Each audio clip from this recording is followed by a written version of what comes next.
محمود چاخان میوزیک پاسداران.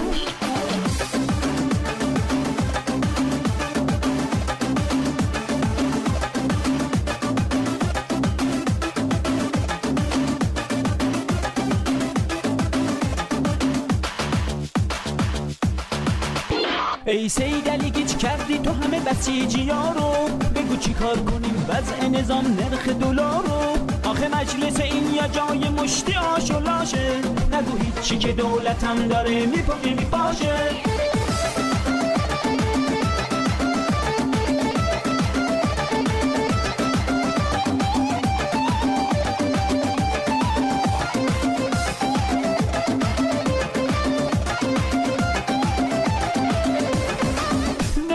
بخوابی یه لحظه دست و پات همش میلرزه، خاک بر اون سرت بگو چی شده پس اون اتمی ها هسته. انتر گریخته با اون فیس و دیریفتش، بری شکن میزنه جلو خانومت حاجی خجسته. یالا یالا بیا ما با هم بزنیم به چاک، سید اوضاع حدودی هممون رو کردن زیر خاک. یالا یالا بیا ما با هم بزنیم به چاک، سید اوضاع حدودی هممون رو کردن زیر خاک. بند نافتو بستی به بشار اسد و هی ما رو فرستادی وسط همسو بکوب و برو تو خلب، رسیده جونمون به لب. رد شدیم از شط العرب، بستیم با این و اون حلف، خوردیم با مالکی علف. تو عراقم خرمون نرفت آخ امون از تحریم نفت، دل تو دل آقا نیست آخه در اومدن از تو که لیست و بذار در کوزه. کارمون ار و زوزه تو راه انتخابات، باز حضرات حملات و لوت و بسیجیشو تو پی کمپوت و ساندیز و دعوایی تو بابا بدبختیم اگه بگیره بالا حالا شلوغ بروغ شد دوباره اوضا بیخ شد. جون بابات بگو آخه این دفعه کی میخواد بده نظام و نجات.